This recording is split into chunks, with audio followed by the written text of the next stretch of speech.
لوگ علم دین پڑھیں گے مگر دین کے لیے نہیں پڑھیں گے، یعنی ان کی نیت اور خواہش یہ ہوگی کہ ہم اس کے ذریعہ پیسہ کمائیں. اور آج بھی وہی چیز ہوتی ہے، لوگوں کو جب علم دین پڑھانا ہوتا ہے تو وہ یہی نیت بناتے ہیں یہ بولتے ہیں، ظاہر کرتے ہیں کہ اگر میں اپنے بیٹے کو یہ پڑھا دیا تو وہ کمائے گا کیا؟ وہ یا تو امامت کرے گا تو 5-8 ہزار پائے گا. ایک ماحول کی باتیں کر رہا ہوں. تو پھر وہ اس نیت کے ساتھ وہی پیچھے ہوتا ہے، پس منظر اس کا یہی ہوتا ہے کہ یہ پیسہ ہی کمانا ان کا مقصد ہوتا ہے، ورنہ یہ ایسا کیوں بولتے؟ تو یہ قیامت کی نشانیوں میں سے ایک نشانی ہے. مرد اپنی عورت کا فرما بردار ہوگا. اللہ تبارک و تعالیٰ قرآن پاک میں فرمایا ہے الرجال قوامون علی النساء، مرد عورتوں کے حاکم ہوتے ہیں، یعنی عورتوں کو اپنے شوہر کی پوری فرما برداری کرنی ہے.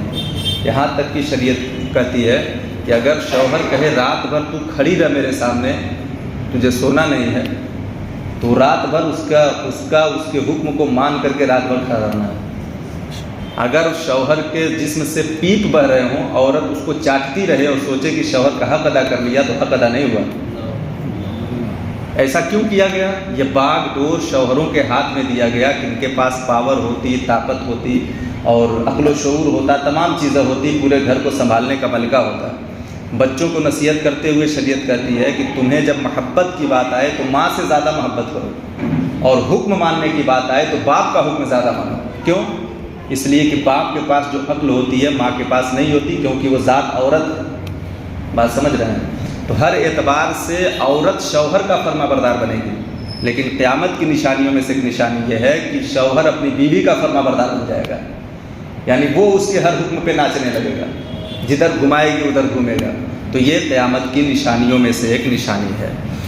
ماں باپ کی نافرمانی کرے گا، بیوی کے چکر میں آ کر کے ماں باپ کو برا بھلا کرے گا. آج دیکھ لیں کتنے اولاد نافرمان ہیں اپنے ماں باپ کے، کتنے زیادہ ہیں، کوئی حیثیت ہی نہیں دیتے اپنے ماں باپ کو، اور اپنے بیوی کے چکر میں وہ اپنے مگر ڈالتے ہیں.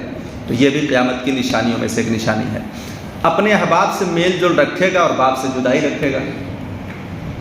اپنے باپ کے سامنے بیٹے کو کیسا رہنا چاہیے پہلے یہ سمجھیں آپ. ایک باادب شاگرد جس طرح رہتا ہے اس سے بھی زیادہ ادب کے ساتھ باپ کے ساتھ رہنا چاہیے.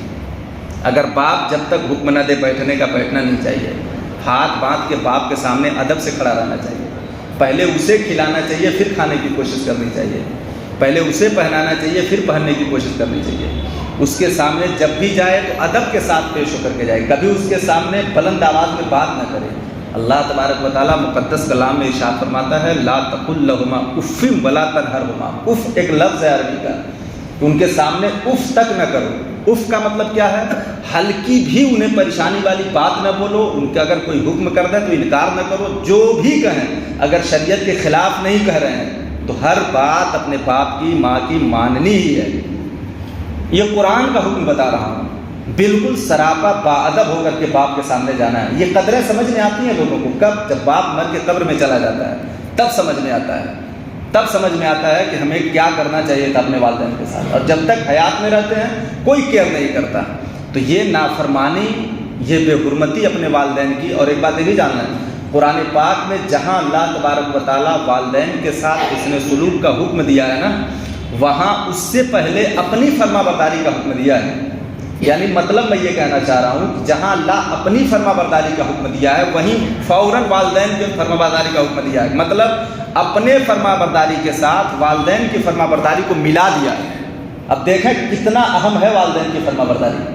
الگ سے بھی تو حکم دے سکتا ہے، لیکن جہاں اپنا حکم کیا ہے کہ میری عبادت کرو، میری فرما برداری کرو، وہیں کہا ہے کہ اپنے والدین کے ساتھ فرما برداری کرو. آپ پڑھیں قرآن، دیکھیں آپ اپنے حکم کے ساتھ ملانے کا کیا مطلب ہے. یہ حساس مسئلہ ہے، اس پر غور کرنے کی ضرورت ہے. کہ آپ دیکھیں جس طرح سے اللہ آپ کا رب ہے، پالتا ہے، بلا غرض پالتا ہے.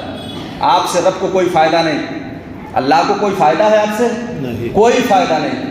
بلا غرض اللہ آپ کو کھلاتا اور پالتا ہے. ایسے ہی والدین بلا غرض آپ کو کھلاتے اور پالتے ہیں. نہیں جانتے کہ آپ جوان ہو کر کے ان کا فرما بردار بنیں گے یا نافرمان بنیں گے. وہ نہیں جانتے بڑے ہونے کے بعد آپ کو اپنا گھر اپنا بنگلہ دیں گے، اپنے رکھیں گے یا انہیں کسی جھوپڑی میں ڈال دیں گے. وہ نہیں جانتے، کچھ نہیں جانتے.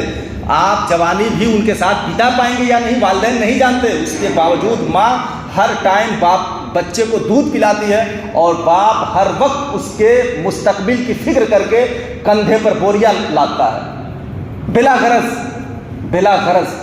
تو اس ربوبیت کے مسئلے میں جس طرح اللہ بلا غرض پالتا ہے، والدین بھی بلا غرض پالتے ہیں، اس لیے اللہ تبارک و تعالیٰ نے اپنے حکم کے ساتھ والدین کی فرما برداری کا حکم لگایا ہے۔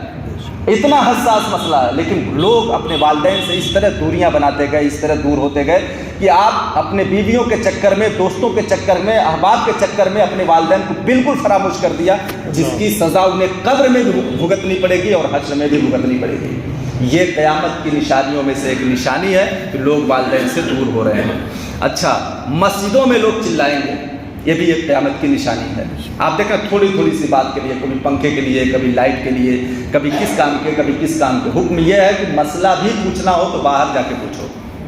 اپنی مرضی سے اگر امام بیان کرتا ہے، تقریریں کرتا ہے، واعظ و نصیحت کرتا ہے، نعت خوانی ہوتی ہے، ذکر و اذکار کی محفل ہوتی ہے، تو وہ اس میں شامل نہیں۔ لیکن آپ کو خود سے اگر بلا ضرورت کوئی بات کرنی ہے، بلا ضرورت مسئلہ ہی کیوں نہیں پوچھنا ہے؟ جیسے بات ابھی نماز کی ہو رہی ہے، آپ طلاق کا مسئلہ کیوں پوچھیں گے ابھی؟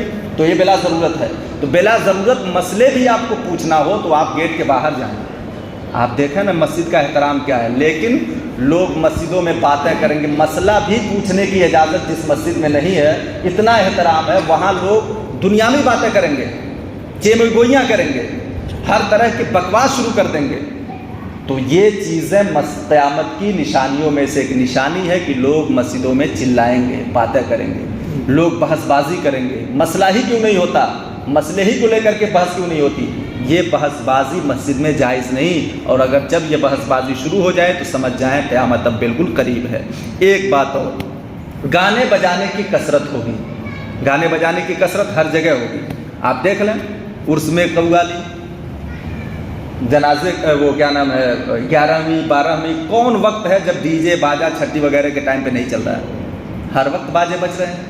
تو یہ ڈی جے باجے، گانے باجے جو چل رہے ہیں، یہ کیا ہیں؟ قیامت کی نشانیوں میں سے ایک نشانی ہے۔ ہر گام پہ آدمی اپنے فنکشن کو کامیاب بنانے کے لیے باجا واجب کر دیا ہے۔ باجا نہیں بجے گا تو اس کے گھر کی تقریب جو ہو رہی ہے وہ کامیاب نہیں ہوگی، ایسی سوچ بن چکی ہے۔ اس سوچ کو نکالیے، اس سے گناہ ہوتا ہے۔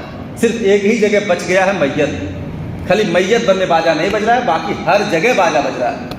ہر جگہ شادیاں جہاں ہو رہی ہیں وہاں رات بھر باجے بج رہے ہیں، رات بھر گانے چل رہے ہیں، اور اندر کیا ہوتا وہ تو آپ لوگ جانتے ہوں گے، لیکن باجے تو بج رہے ہیں۔ پورے محلے کی نیند حرام کی جا رہی ہے، پورے محلے کی نیند۔ تو یہ تمام چیزیں گناہ کے ہیں، اور یہ جب ہونے لگے تو سمجھ جائیں قیامت قریب ہے، کیونکہ یہ قیامت کی نشانی